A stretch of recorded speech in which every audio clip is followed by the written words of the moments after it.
And we should be live. Hello and welcome to Let's Drone Out. Hello. Hello. Today's the 23rd. By Cole's recommendations or knowledge, I believe he put into Google when spring is in Britain, and it was Yes. apparently started on the 20th. Yep. That's not accurate. And Curry is outraged. I'm outraged. Now, maybe in Google Canada it. where they say, "Oh, only one moose-related death, eh?" That means it's spring. Over here, we got gales and rain. That's not very springy. It's not That's flying horrible. weather, unfortunately. No. Anyway, tonight you are joined by everyone's favourite curry kitten. Hello. Everyone's favourite moustache, Stephen. Cheers. Hello. And everyone's favourite, apparently it's spring. God damn you, you Canadian. Cole. And Jack, who's waited until we've gone live to start eating a Kit Kat. Perfect time. Yeah. Don't you dare. Yep. Break it off properly. Nailing Curry's that timing. back. So that means that I need to do this. I'll kick you out. Oh, Oh no. so bad.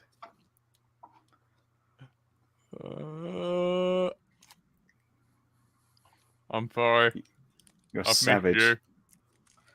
Outrageous. Is there a Did you buy that correct Kit way Kat to just do for that? If you maintain the ratios just so, is there a correct way to eat that fashion curry, or is it how to be finger by finger? No, it's obviously finger by finger. It's Yeah, not you gotta- just an OCD thing. It's like you get to enjoy little bar of chocolate by little bar of chocolate. Yeah. You wouldn't just unwrap it and stuff both in your mouth. No, I wouldn't. I'd never do Exactly. And there's I've seen it situations when done you don't before. want the wafer crumbs everywhere. You've got to think about that. that. Yeah.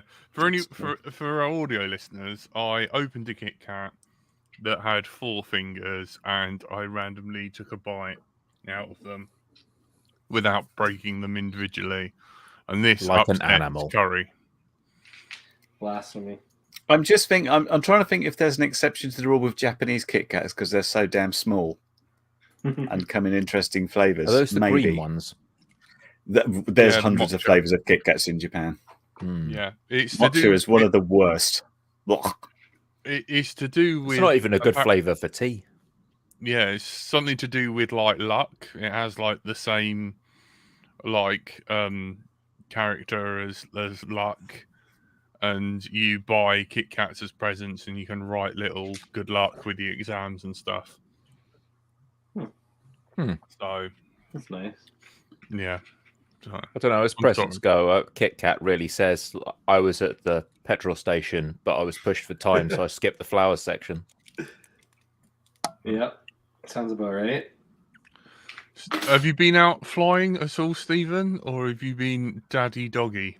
Oh yeah, we got a little schnauzer, which is Oh. German colloquial, I understand, for a mustache, but not of the handlebar variety, of the walrus variety. So, an inverted version of what I have, and she's You a should just lovely. wax it down. Well, yeah, then it just gets in everything.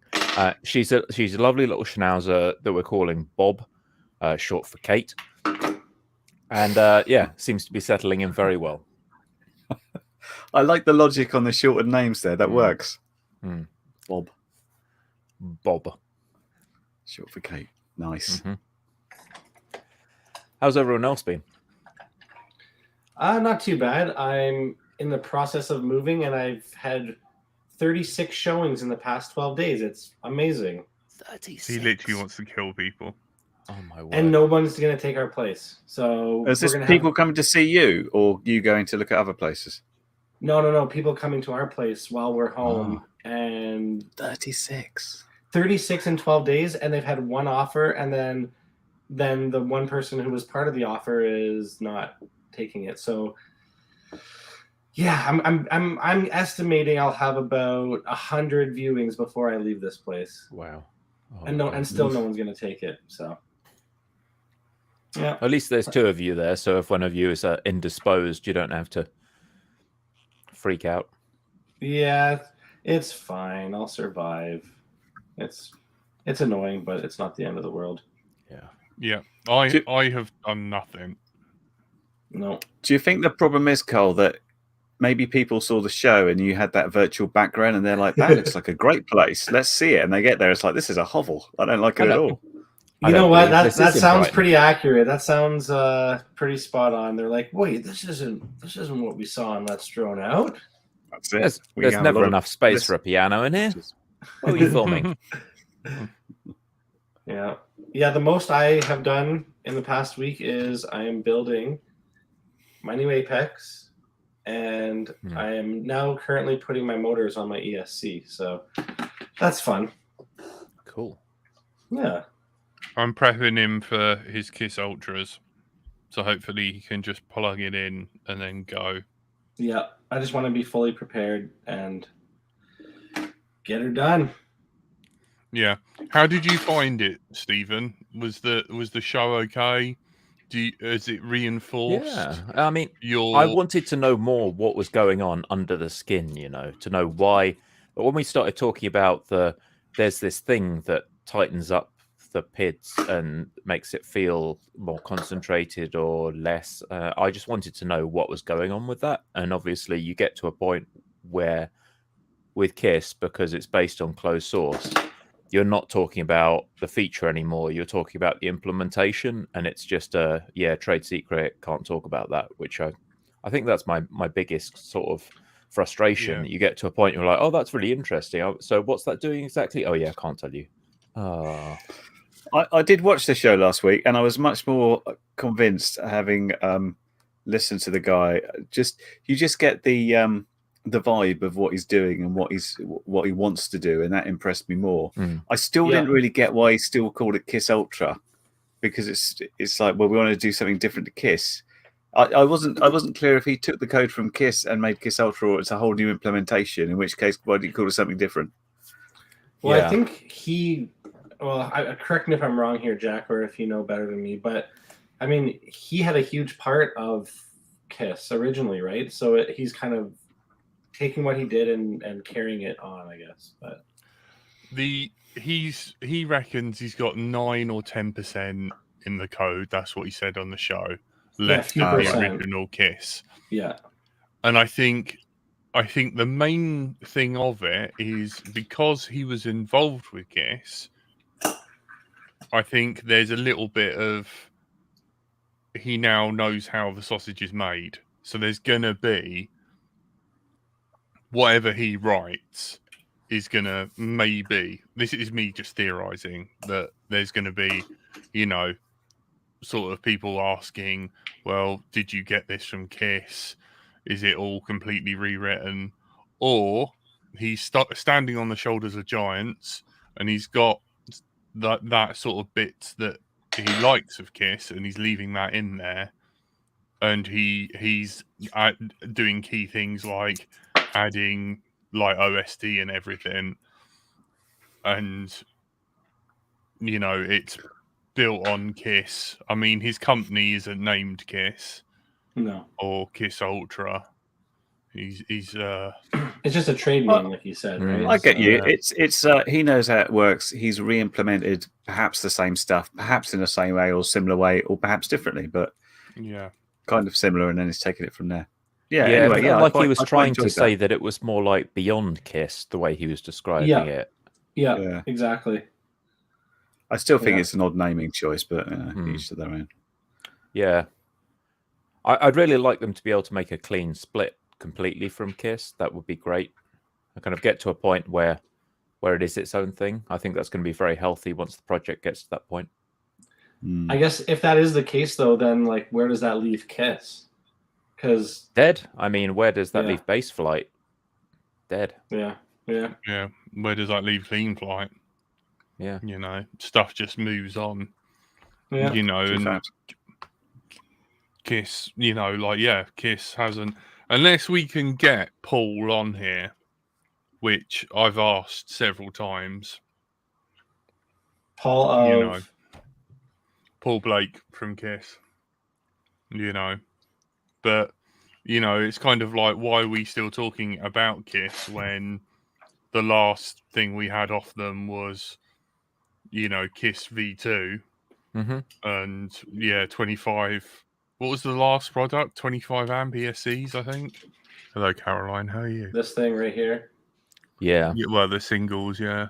You know, and Which people probably wouldn't run on anything above a 3-inch these days. What, I've got 25 amp? Yeah. I'm Look running at- it on 4S on a 5-inch.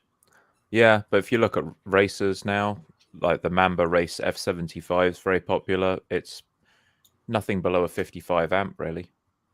And obviously, Yeah. those claims are often 6S. spurious and they're not good for the paper they're written on. But people are definitely like, I've done full throttle punch outs at over 100 amps, so 25 amp a corner is just going to be dead on a punch out. Hazard says he thinks it's the all-in-one. Huh. You know, Yeah, it could be. but Yeah, I don't know, but you know, We'll see. I have got a spare board. So if you are curious and you'd like to have a go, let me know. I just I'm like curious to know what it's like. I was Go just going to say, I'm curious to know what it's like to fly outside, because I don't think it's happened since January something. It's been that bad. I think I'm now agoraphobic. That's how much I haven't gone outside. I've got a couple of things on my desk that I was flying outside a bit earlier. I've got a little like 2S guy with an AIO. That's a proper AIO. It's everything. You plug a camera into it and the motors and you're done. It's got the receiver, the VTX, everything on there. That's kind of magic. That performs surprisingly well. And then like a 5-inch with HD0, not HD0, walk snail. Yeah. And I'm busy ripping out all my HD0 stuff because I think I'm done with that, to be honest, at this point. I think I'm seeing a color theme coming along here, Stephen, where everything has to be yellow. That's something Renaissance. I used to be a bit. Everything must be black, and I just got tired of it. So yeah, I just having a bit of a laugh with everything right now. It become anti-golf. Why not? Yeah, why not be silly? Too old to care what people think. Have you? Well done, Cole. Keep going. Do it again. 3 more times. So yeah, with FETEC and KISS, I like those projects. I worry about the bus problem, or the classical term in software engineering, like what happens if someone gets hit by a bus. It's a very macabre way of stating it, but it's real. And I'd love for there to be not just a community around it, but a way of ensuring that if anything, God forbid, happens to anyone who's involved in making and designing that their work can live on. And I think that's one of the aspects that I often like about open source with KISS. I just hope that can happen, you know? Yeah. So should we suggest that he has to sign into like his own repository once a week, or it ultimately gets uploaded to GitHub or something? I'm not gonna say what the guy should do. It's just a concern, you know. It's got a distinct flight feel, and a lot of people like it. And it would be a shame if you know, for whatever reason, that vanished. We had a case with BlueJ recently. Well, I say recently, probably 6 or 8 months ago, where the guy who was originally working on BlueJ decided to step away. Had personal reasons for doing that. That's fine and well, but a lot of the stuff like the GitHub repos, the Discord servers, the whole community was linked to him, and he just stepped away from it. So in that case, it can be quite a challenge. I've seen that happen with BlueJ. Luckily, we have kind of a couple of guys who took over, Daniel and Chris, who running ESC configurator and now working a lot on BlueJ, and they're pushing it ahead. But they had to move everything to a new Discord, move everything to a new GitHub, and there's still people who crop up on the old Discord and post all sorts of dodgy stuff now and then, and no one's admin who can get rid of it. So it's a bit of an issue. Well, yeah, exactly the same thing happened on OpenHD with one guy moving away who seemed to have all the binaries hosted on his personal computer, and nobody could rebuild them, and they've had to basically go back and reconstruct it from base now. And what's happened in OpenHD land? Because you were tracking that pretty closely. Yeah, I've still got 2 things ready to go. They did the announcement about the new version, which is still in beta, and it's missing some of the new bits and bobs. This is like the completely rebuilt thing, which has a lot more native code in it and stuff, which people are testing. And there's also like a Linux client for it, so you can like run it off a laptop on your base and stuff. Yeah, I've heard that the is client quite nice. options are much more varied because you used to have to have a Raspberry Pi and it didn't work on other boards, right? That's right. So that they've expanded that. So it's the Jetson Nano was, I think, one of the ones that's official now. They haven't got like a Windows or Mac client, but what else? Oh, they were also. I've got a much better implementation of cameras, so it can take basically USB cameras instead of like just this couple of cameras that worked with the right chipset and would do it right. So I think they're there. I've got like 2 models ready to fly using the old version, but I've been away from flying and doing anything with it for so long. I don't know I can't even remember how to fly anything. That's how long it's been. It's very sad. But I did order myself something. Oh, this is my big news. We have, drumrolly thing, ordered some Walksnail kit. Oh, ooh. This was it was a bit of a fluke, because what happened is someone from Walksnail contacted me while I was on holiday and said, I'd love to work with you. I said, me too. Well, it's actually Cadex, because we rated Cadex very highly, didn't we, at the overall? And he said, I'd like to send you the HD kit, which was the VTX and the camera. And I'm like, that's fantastic. I don't have any goggles. Are you going to give me the goggles? And they're like, no. Can you not install it on a car or something? I was like, I can. It's not going to work very well because I haven't got any goggles. And so the app and short story is they didn't want to give me the goggles, but they said we can give you 30% off the goggles or anything you want to order, which I'm allowed to say. And I was like, okay. But so I had stuff in my basket, and that very same day I just happened to go onto YouTube, and the first thing I saw was Painless talking about Walksnail V2. And it's like, what? There's new ones? Quick, empty the basket. Yeah. And so get that low light camera. Yeah, what I managed to do is I've ordered the goggles and the basic V2 VTX with the 32 gig thingy that works on Gyroflow, and they're sending me for free as the review thing the low light camera, so the pro version. So I'll have 2 VTXs to play with and some goggles. So I thought, put one in a quad, put one in a plane, try and fly at night. If I can go outside. There have been some good days, but it's kind of been like, oh, I'm having to do something, or Pip has stolen the car and I can't go out. Because flying for me now is a bit of a palaver. It used to be the case that I could walk 10 minutes down the road and have this like empty field, and then they built houses there. So now it's like load up the car, drive for half an hour, walk through the cows, decide which field is less cowy or less full of maize, and then try and fly there. So it needs planning now. Yeah, that's what it's been like for me living here in Toronto. It's like I can't fly anywhere unless I go for a half an hour drive. So it's not fun. Well, it's not that it's not fun. It's just it's a little bit more inconvenient. Yeah, it just means it has to be a bit more planned. Previously, if the forecast is bad and then it comes out good, I could quickly charge up a couple of batteries and go out. Nowadays, it's like, oh, the forecast looks good on Friday. I'm charging up some batteries, and then it changes and it's rubbish, and it's like, oh, that's another week. Another week of non-flying has gone. Yeah. And I've got this really, really tiny plane that I've been sent, which is so tiny, it's this big. And if wow. Caroline tells me she's flown something similar in about 10 miles an hour, but that's an Ishin one. It's got this little auto gyro thing, which looks quite good fun. But beyond about, Caroline says 10 miles an hour. In the manual, it says 5 to 7. That's the one with the very easily detachable propeller, so you don't chew up the gears, right? But that's the idea. They're amazing. They look good fun, and it's I've played with it at home, and you flick it on and you do this, and all the surfaces go, and they look good. But I don't think I've ever been to that field, and it's been as low as 7 miles an hour because it's right on the coast, so wind blows over. So it might just have to be stress tested. I did have one of those in my shopping cart. I think they're also made by Volantex. It's because eSheen is just a rebrand for whatever's going cheap, right? And so I think it was originally a Volantex thing, and that's now sold It under could be. eSheen. Yeah, Mm. there's a few around, but that looks fun. And I've got one of the new Zode planes coming. What's it called? The Zode Drift, Dark Drift, something. It's come out before, but now it's coloured in black.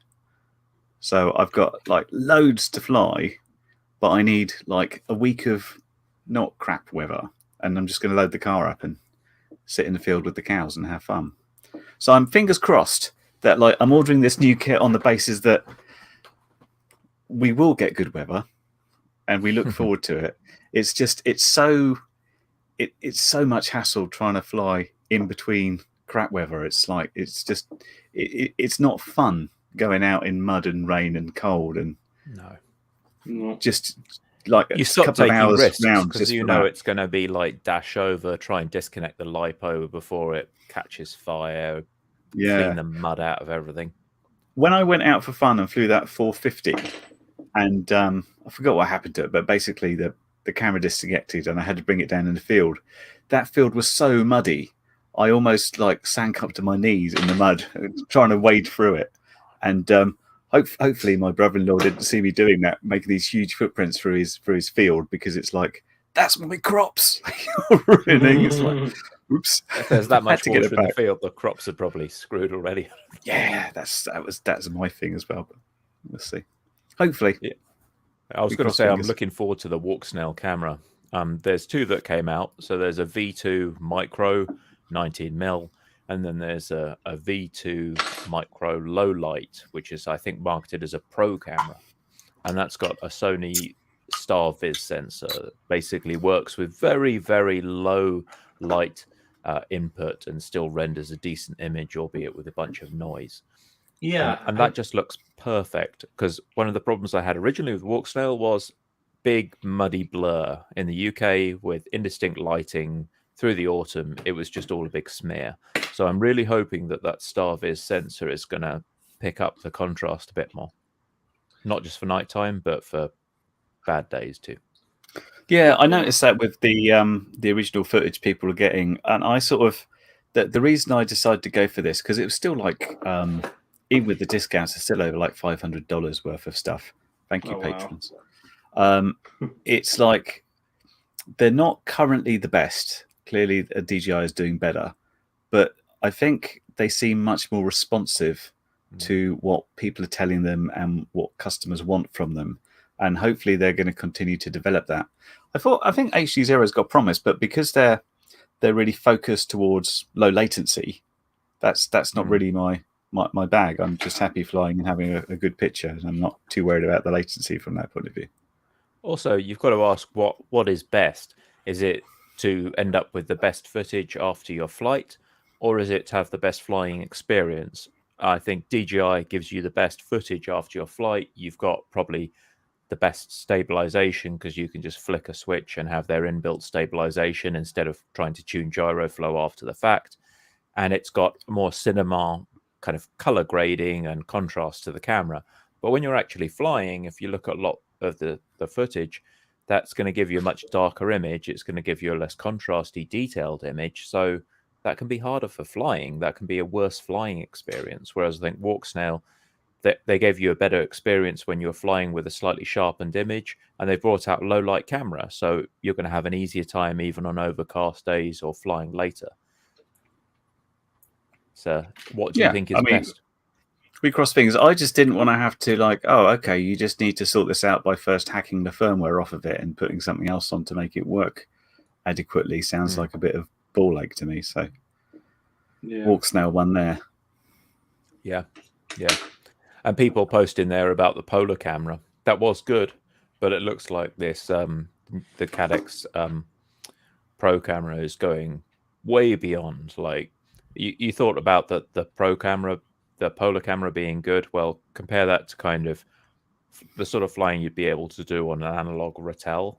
Think about the sort of light levels you can fly in with that, where you can just barely see the field in front of you, and you put the goggles on and it's just like, oh yeah, it's a little bit overcast, but off we go. You know, You can see a lot more. It's through also the quad. something for my neighbours to look forward to. Me wandering around in the dark wearing goggles, holding up a quad, I marching miss around the those garden. days. Yeah, Fun times. you walking through your, that little side alley bit or next The to your alley's house. very, very dark. That's so dark. Yeah, I remember. Like, that's the old Curry Kitten we know and love.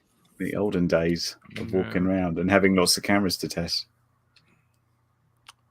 I know, no good old days. tempting. How was the mini thing that you got sent? Oh, I was just flying in front of you guys. It was all right, actually. It's only a little toy quad, but it costs $15. And as I was saying in my fun review, Rates last week I was paying that more than that for a cocktail on the cruise, and it's the first. I thought I'd check it out because A, it was so cheap, and B, it had a out hold which actually works really well indoors. So I could put it up, take my hands off, and it would just sort of sit there. So I think there's various ways of getting into the hobby. My preferred way would be, okay, you want an FPV, you should start out on a sim, get yourself a radio, learn muscle memory, see how it is to fly, then get yourself a nice 5-inch and tune it so it's nice and gentle and start taking it out that way. So the first thing people should do is to buy a £100 radio and learn to configure OpenTX and then plug it into a simulator and learn how to map all the channels. That's the first, literally the first thing people should do. Well, and then there is a eventually learning be able curve. to throttle up. But I was always about when people first started flying, there wasn't as many sims about, and it was a bit hard. But I was always saying, like, learn how to fly acro. Just tune it very gently, and you'll be good because you'll understand that you need to keep your fingers moving. Because I've seen, and people argue this all the time. People automatically started out in angle and stuff, and as soon as they try flicking modes around, they get confused. They go back to angle, and then the angle fights you, and even horizon fights you. And I was like, learn acro, learn acro. Yes, so I am all about that. But this is the very much like if you really want to just dip your toe in or buy something for your 10-year-old, this allows you to fly around the house and not screw things up too much. It was all right. It was nice just to fly something through the house.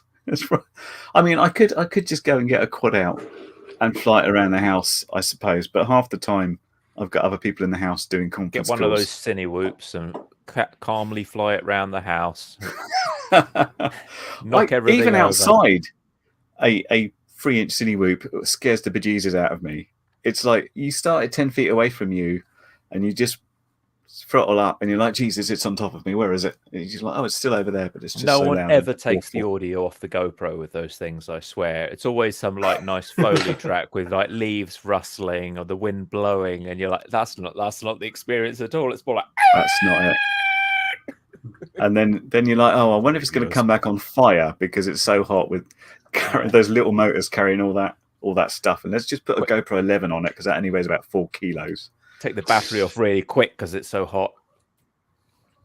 So you just caned an entire like 1300 mAh battery in like 2 minutes flat. It's coming off boiling hot. Oh, that's crazy. I still didn't understand. I mean, they were a bit of a fad at the time, but people bought them for the wrong reason. Because I reviewed a bunch of them, and I kept saying, I don't quite understand why they're here. If you're buying one, you should be filming commercially and not wanting to hurt people. Don't buy this because you think, oh, this is handy. On that. It'll stop the props. For our audio viewers, Jack's showing a picture of someone walking around a football field, and he's got the DJI Cadex Polo, which is doing a fair job, but the Avatar HD Pro next to it, you could see things like the pitch markings and stuff, which are visible on that, and they're not showing up on the Polo, which is nice. It's kind of flyable on the Polar, and I've flown outside with that. You can tell where the sky is because the horizon lines are visible, but it's a little bit scary when you get close to the ground because you can't figure out quite how close you are to that mass of dark soup beneath you. Whereas I feel maybe a bit more comfortable flying low with the HD Pro, though. A camera's doing well when you put the goggles on and you can see more than your naked eyes can see. It's like this is impressive. This is bringing light that you can't see. Of course, it doesn't work in no light. It works in low light. So yeah, there's a limit to it, but the little light that's there will get amplified quite a lot.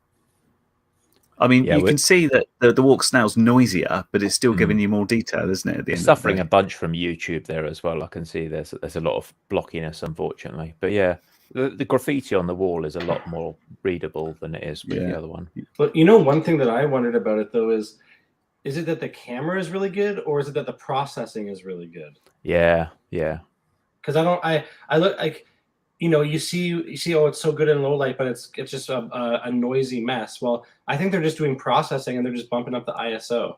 They did make a big deal of the Sony sensor they specifically put into this model. It was like eighth of an inch Starviz sensor or something. Yeah, I mean, if it's purely ISO, then it gets really, really noisy. So it's a combination of, I'm sure, as you're saying, Carl, there's a certain amount of processing going, but the sensor is more sensitive and can pick up. The weirdest part is it looks different just on my screens alone, because I've got two screens and I'm sending one to the stream. It looks different even.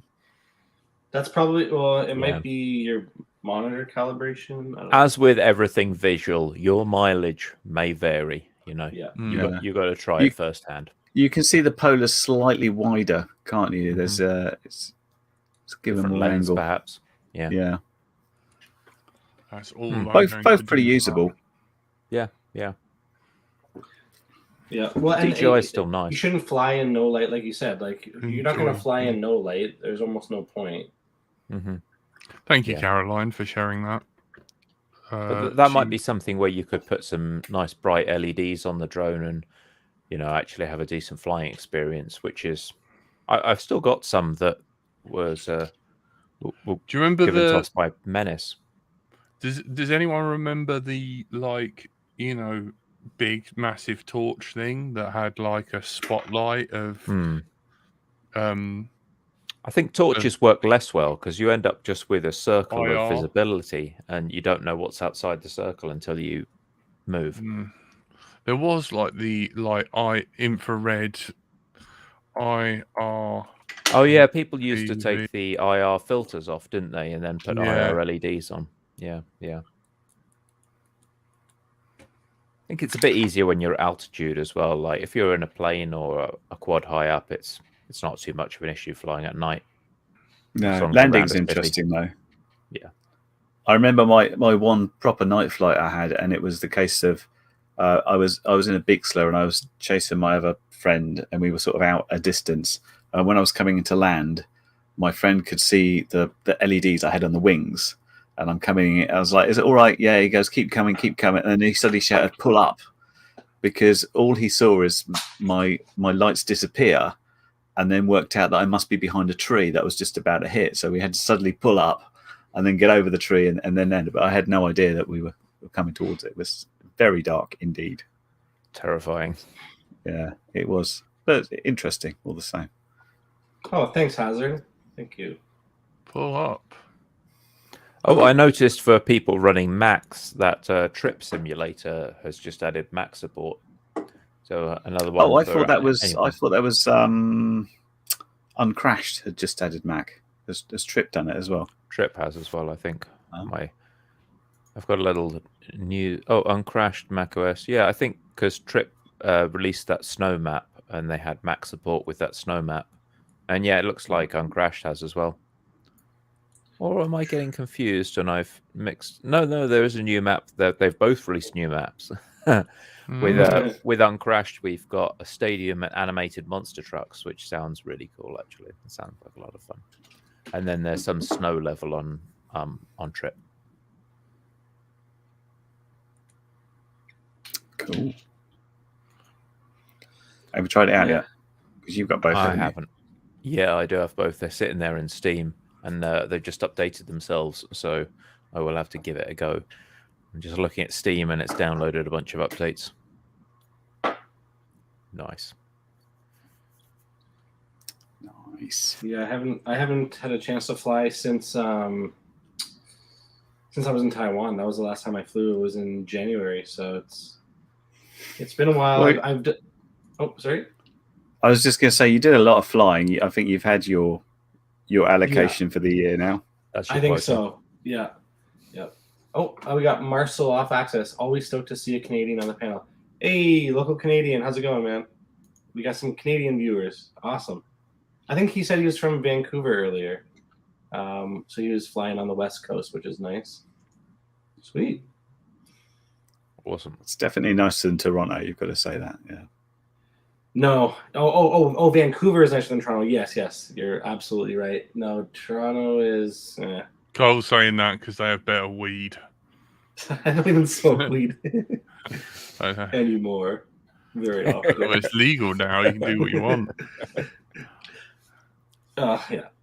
I've got to go out to Canada sometime. I've always got sent over to the US on work trips, and never to Canada. I've seen enough of the US to last a lifetime, I think.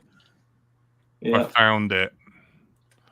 There was a guy selling these, the IR. Oh, Yeah. And I'm hoping there's no link. Testing out the CJL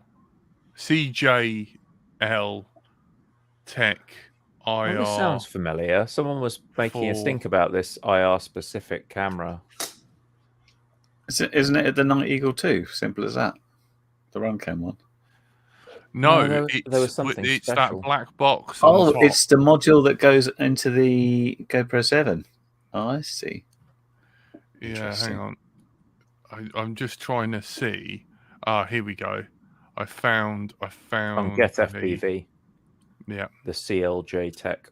Yeah. There you go. There was this guy. Yeah, and it had like Crazy. IR LEDs. The in an IR4 aluminium Plus case. provides an extremely bright infrared floodlight with an even wider angle spread of light, perfect for use with action cameras.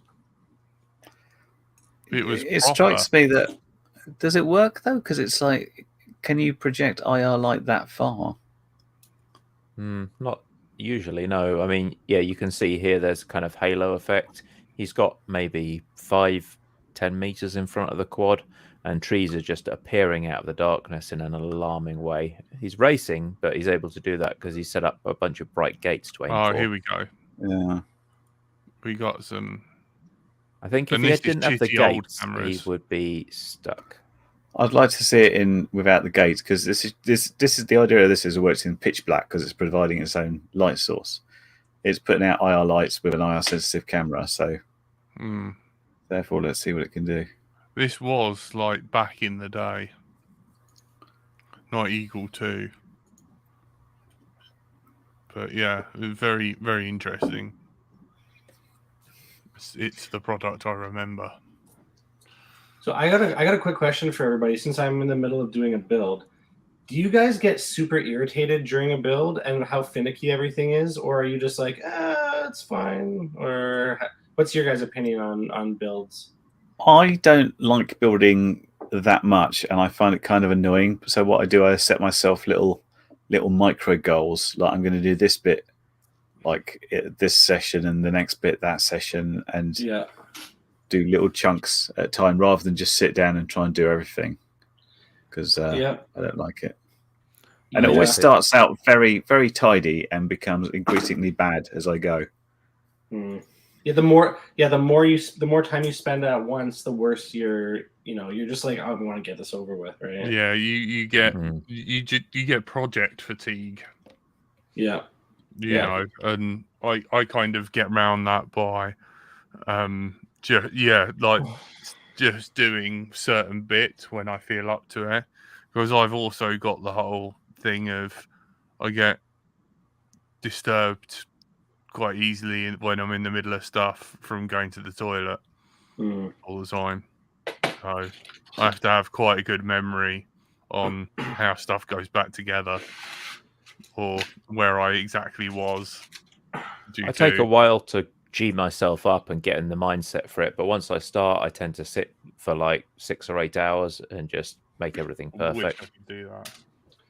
Yeah, Marcel's saying tape the motor wire down, cut the motor wire to length, get all the ESC stuff done to start with, test the ESC, flash the ESC, and then get the FC on there, get the FC up and running. and start putting peripherals on it. I usually get the receiver on there first, and then the VTX, and then I'll add GPS at the end. That's Yeah. about it. Yeah, you haven't got to do it all in one. What I did with this one is I put the frame together, I think maybe like a couple weeks ago. I like put the camera in just because I thought, okay, whatever, it's easy, just chuck it in with the plates. If the plates stay stuck, I always hate turning it upside down and the camera just falls out. Yeah, I don't have that issue. That's what I think. That's what happened to me on when I went out and flew with you, Stephen. Went to fly that Success, and obviously the camera had come, fallen out and unplugged itself just enough to not work. Yeah. Especially with the digital systems where the camera's always like plugged in with the most fragile wire. I always get worried about that. And I'm like, I'm going to put it in last. And then I have to manage to get that fragile wire strung between the front of the quad through the flight stack into the back. So I often end up like, oh God, right, I'm just going to take the ESC and everything off and then run the wire under the ESC where it can take the shortest path between the VTX and the camera. So I've got a bit of slack for moving the camera. Yeah. I've completely Curry, dismantled quads after them. Hello. You're good at reading. I'm so sorry, Stephen. So Marcel off Axis FPV says, I love building as long as I have time to plan it out and buy the right parts. Dry fitting the parts is super key before you solder. 100%. That is good. Get them out of the box, put them on the frame, look at them, think, is that going to reach? At that point, order any extra connectors and cables if it's not going to work. Like with the DJI stuff, they supplied a 12 centimeter cable, and there are some frames where you need a 13 centimeter cable. And so you had to unplug that 12 one, and there was a 14 centimeter one you could order, and that was just perfect. But yeah, you would be screwed if you waited till the last possible moment for that. Yeah, I ran into that yesterday. I was putting the XT60 on my ESC.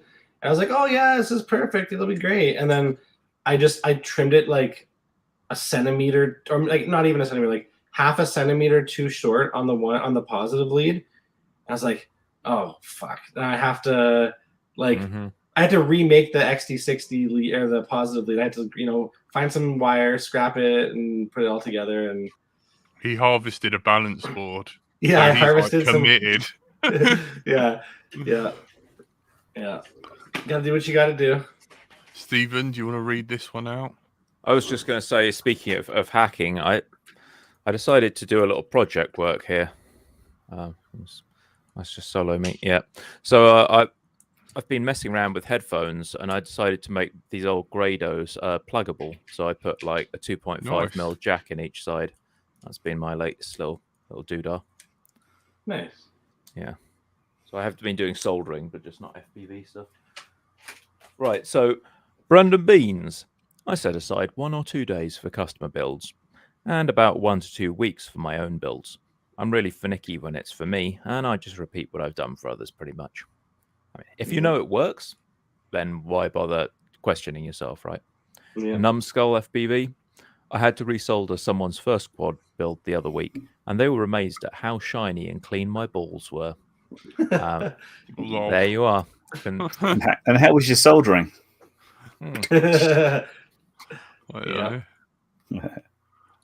Lots of flux. Lots of flux is key. Yeah, I may have some builds coming up. One of my old flying friends is reducing his fleet somewhat, so he's asked me if I want a bunch of his stuff. So amongst that is a skipper, which is a plane that it's a wing you can take off from the water. But he's also got his old tricopter there, and I was wondering, should I convert my tricopter and try see what happens when you put modern stuff on it? But it's got too many important memories. It's too nostalgic. So I thought, I can just use his when he gives that to me, and see what happens if we put like tri-flight on it and a digital servo and other stuff. Will it fly? Will it still fly nice, or is the whole tricopter thing just the old rose-tinted spectacles? I spoke to David and I said, do I need Happy to put birthday to David from the other week. Yeah. I was like, do I need to stick D-Ronin on or whatever? And he was just like, just stick normal Betaflight. It flies so much better than any. So apparently, tri-flight isn't a thing. And Oh, that's Really? handy. So the tricopter mixer works just fine. Just enable the extra yeah. servo I and off th- you go. Wow. I think with the braking Ah. and everything, and the notch And with filter not and all. with a standard PID controller rather than like 3 different experimental options for PID controllers that you had to try for yourself. Yeah. That'd be interesting because we're still talking about 10-inch props, which Betaflight usually isn't particularly great on. People are 'Cause flying it's- cine lifters on those with like 10 kilo cameras, so it can do 10-inch props. Yeah. Usually it's A lot very of those much built big around Hollywood- 5 inch, isn't it? People are flying those big Hollywood, like proper 4K and 6K cameras that weigh a couple of kilos at least, and some people adding like a full gimbal arm on that as well. So yeah, it could do it. It's just going to be outside of the normal 5-inch tuning envelope. So be prepared to scratch your head and think about things for a little while. Oh, I don't like thinking about things. Hurts my brain. It's too old. Yeah. Well, just run EMU flight, then you should be fine. Oh, fair enough. I haven't tuned anything in Betaflight for like years, and it's all changed, and it's I got think- these funny filters. Yeah, I think for Curry as well is that, you know, like it's surprising what an adaptive filter and braking ESCs do. Gives If you a you're lot for still free. flying it with shitty old ESCs, then yeah, maybe. No, think we've about got to take tripod. the ESCs away. We're still going to fly it with DT750s because it's a tricopter and it's going to have wooden arms. But we'll update modern ESCs that can run D-Shot. We'll put an up-to-date flight control on it, and yeah, we'll see what happens. Yeah. Mhm. Get RPM filtering into the mix. So you've got that adaptive filters. Your flight controller knows how fast the props are spinning. It can cut out all those resonant peaks from the resonance of the motor spinning. It's much better. We'll see. Anyway, I've There's got to not a lot collect all to this it. stuff. There's less to it than when you started out. It's just in different places. It's all filtering instead of PIDs. PIDs was easy. It's just like change that one, do that one.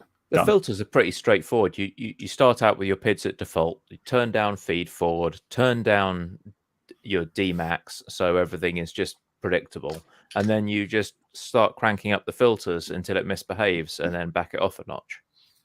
That's it. There is still room Go on to pitch tune. for auto tuning. Will it ever come back? Was auto tuning in Clean Flight that once? Yeah, and it was shocking. It was amazing. I used to. I remember. I think I've got a video about it. And you put it up there, and you hit tune, and the quad goes that, and it goes that, and it goes Whoa. that, and it does this for a while, and then it drifts away down the field while See it's ya. doing this.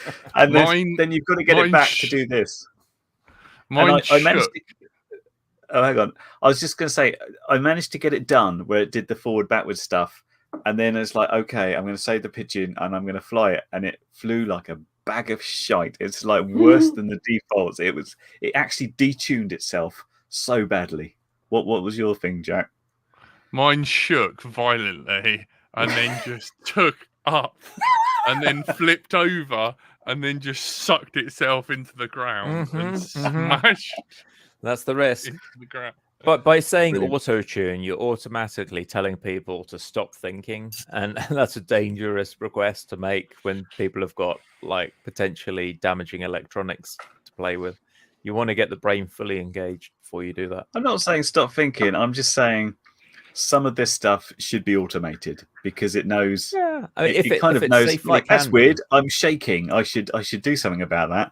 What should I do? I think that's kind of the idealist take on it, because the reality is you end up with people who, instead of actually learning how to build something, watching some videos and doing it properly, just throw together any bag of crap and then hit the auto tune button and then complain when they like chop the end off their finger or something. Well, it works for singing. You just hit auto tune, it's all fine, so it can work for quad design. Yeah.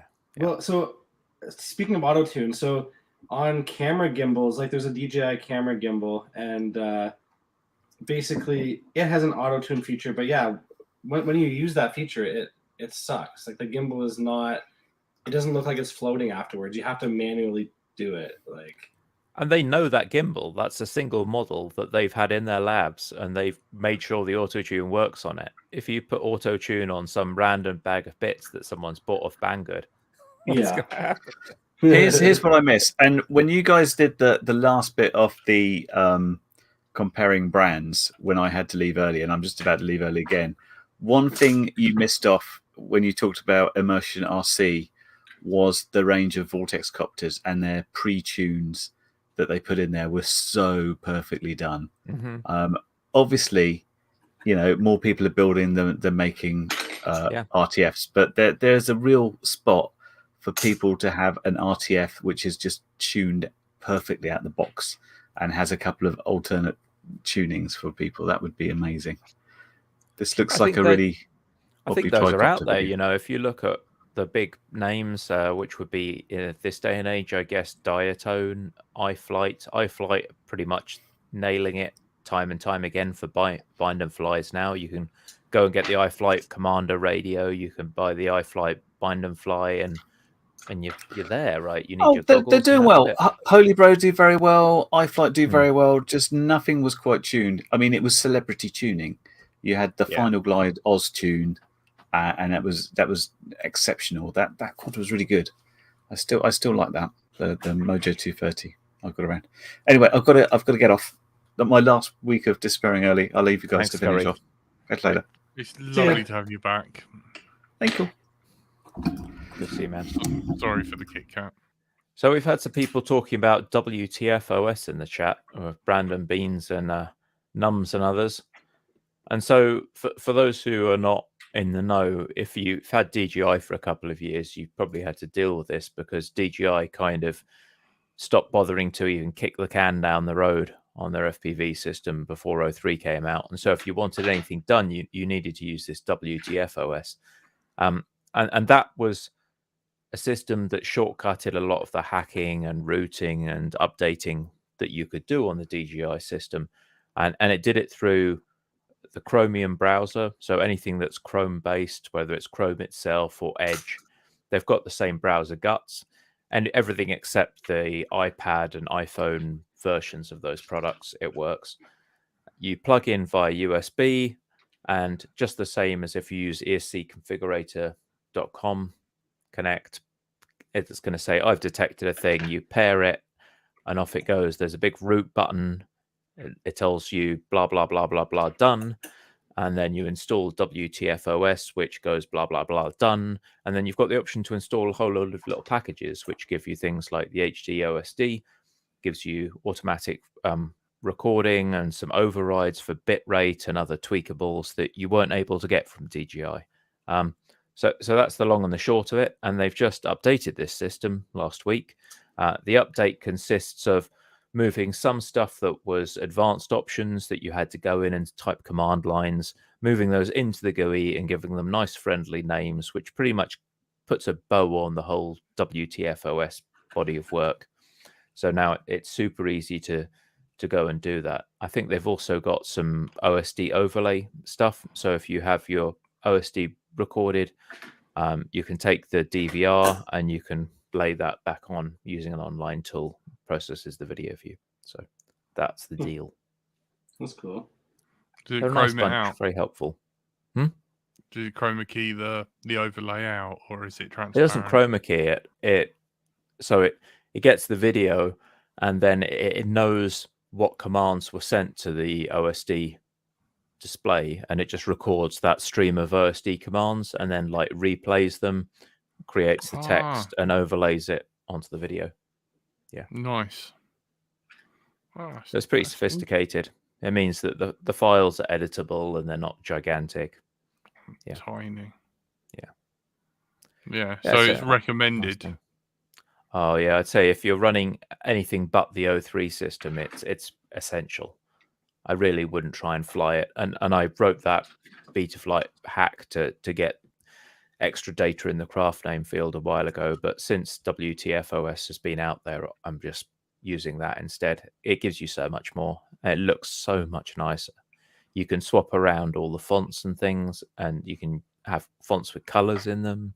It just looks awesome. So when your battery is low, the indicator is going to go red and start pinging at you. It's just great. It's really useful. I'm an old analog boy, so yeah. Same here. You got Curry's abandoned me. To Caroline Tyler, it actually uses this web protocol called Web USB. So that's part of the Chrome underlying framework. So that's why it works. It's not Windows specific. It's a Chrome API. That is cool. Yeah, Same thing as I believe the Giz Ultra connects to the web GUI. Yeah. And as Caroline points out, it can generate it over the video from the goggles, but you can overlay onto the HD video as well, which is nice. That's cool. So if your video started recording and you're able to sync up to the start of the flight, then put it on your GoPro. I'm sure. Yeah, I remember. Like that's how Andy RC done it. So that's why I asked about the Chroma. Yeah, he did a little teaser ages ago, didn't he? Where he was able to render that and then chroma key it on. It looks so much nicer than the native DJI stuff. And with the O3 system, you get that functionality, but it's kind of not quite there yet, where the text is gigantic and it's not as sophisticated as the version that's out with WTF-OS. So even now, DJI is still trying to catch up. I'm pretty sure they will, but, we're waiting. He's still on the mass swap over, numbskull. There's like only 13 quads to swap over. Like, jeez. Got too many quads, man. Too many. Yeah. Anything else, guys? It feels like we're losing coal to the soldering here. Yeah, we never had coal. No, I'm troubleshooting today and right now, so I'm just kind of. Poor Caroline's gone and hurt her hand, which is a shame. Oh no! I hope that gets better soon, Caroline. Yeah, that's not very fun. That's not. Yeah, fun. It's not much going on really, because obviously the weather is live foul. in this nightmare weather hell, which is. I thought awful. about getting the tank out, but I honestly just can't be bothered to go out to the field and get the tank covered in mud and then have to come home and try and hose it off. It's just about enough waterproof enough that I'm sure it would plow through it and it would be sort of a laugh until I lost visibility in the camera from having mud flung everywhere. Yeah, you have to wait a couple of weeks, I guess, still. Yeah. For it to dry off. When it gets wet, it gets really wet. Just kind of waterlogged. Yeah, I've been waiting for Tony to get some bolts and for the X class. So I haven't even worked on that at the moment. We're still up in the air regards, what we're going to do regards flight controllers and whatnot. Do you get any tips from Clive? We were asking on the Discord the other week. It's fine, but it's whether Tony logs into Discord to read those sort of, suggestions or, the information, to get Tony to actually make a decision. He doesn't associate with these round earthers, does he? That's the trouble. Yeah, that use Discord. I don't think he's a fan of Discord. I think he's now coming over towards it now because you can now use it on the PS5. So. Oh really? Oh, that's cool. How in the name of all that is holy is he going to enter text on a PS5? Is he going to sit there and left, enter, right, down? I think more for talking. So. Okay. Because you message the guy and he will just record a voice message rather than type. So then you have to play back like an 80s secretary, all his little voice memos. But, that's what dyslexic, it's probably easier to deal Yeah, with it. yeah. You know, I find a lot of people do use just they don't want to sit and type. They'll just talk and send the speech or send. You the know recording. what's also available? If you get the Google keyboard on your phone, it has a little button with a mic, and it just does speech to text right there on the keyboard instead of having to type. You just sanity check it, make sure it's not BS. Hit go. Yeah, That's pretty cool. that involves him reading as well. I mean, he has to sanity check that he's not saying BS as well. So Yeah, like, it's effort. yeah. Yes, Jack, I am gay for you. I want you to come Over to my house. Yeah, Editors gonna have a double A. How you doing? But yeah, Stephen, let me know if you do want to give that kissboard a burl. If not, well, it's really kind kind of finding it. Send it over to Curry because the weather right now is just terrible, and I'm looking after this puppy, so it's kind of taking a bunch of time. We're not getting a bunch of sleep because it needs to get up at all times of the night and be taken out to the garden and things. So yeah, see, that's why I have cats. Apparently, once puppy is a little bit older, this will not be a problem. But right now, it's fairly exhausting. And obviously, we have cats already, so it has to be separated from the cats, so that there's not some sort of disharmony and screaming epidemic between the two. Oh, because the cats have to accept the dog. Yes. Yeah. And right now, they're perfectly capable of beating on it, but accepting is a little further away. Yeah, that's like when I got my new kitten. She, my older kitty, she was like, "Who are you? Why are you in my house? What are you doing drinking from my water bowl? Where is your permit? Paperwork, please. Yeah. I don't think this one should be here. Yeah. No. Yeah. And now she accepts her, and they run around and they gallivant all over the place. So it's good. Yeah. Yeah. One of the cats is pretty sure the puppy hasn't brought the correct papers and shouldn't be allowed to cross. Do you have a visa? No, right. That, by the looks of it, is all we have time for. This show, you've been listening to Let's Drone Out, is sponsored and supported by all our lovely Patreons. You guys rule. We'd be screwed without you guys. You guys are the best. And keep the show rolling. Yep. And the names should be all scrolling past. Thank you, lovely Patreons. If you're an audio listener, please consider joining the Patreon. That is where the editor cuts it out and makes it all nice so it can be safely played at your workplace or in the car with your other family members. And we're torturing them. But we're live every Thursday from 8 till 9 p.m. UK time. Don't forget, we will have daylight savings this Sunday, so we will now be an hour earlier next week. Oh, and if anyone has any suggestions for guests, give us a shout. Yeah. Email suggestions to letsdroneout@gmail.com. Or just stop by Discord and shout at us. Yeah. The link for Discord is available on our page. On letsdroneout.com. Yeah. You've been joined by everyone's favourite Moustache, Stephen. Cheers. Bye-bye. Everyone's favourite Curry Kitten, who's left early. Goodbye. Everyone's favourite Canadian Cole. See ya. How's the soldering going, Cole? One last glimpse of that. Yeah. So let's see. One side down. Look at those shiny balls. Oh my word. Yep. Incredible. Wait. Let me get some light on it. There we go. There's my word. Yeah, you can really see the sheen on those balls now. That's amazing. Yeah. Good work. Yeah. And I've been bright until I fly. Thank you guys and good night. Tony. Bye.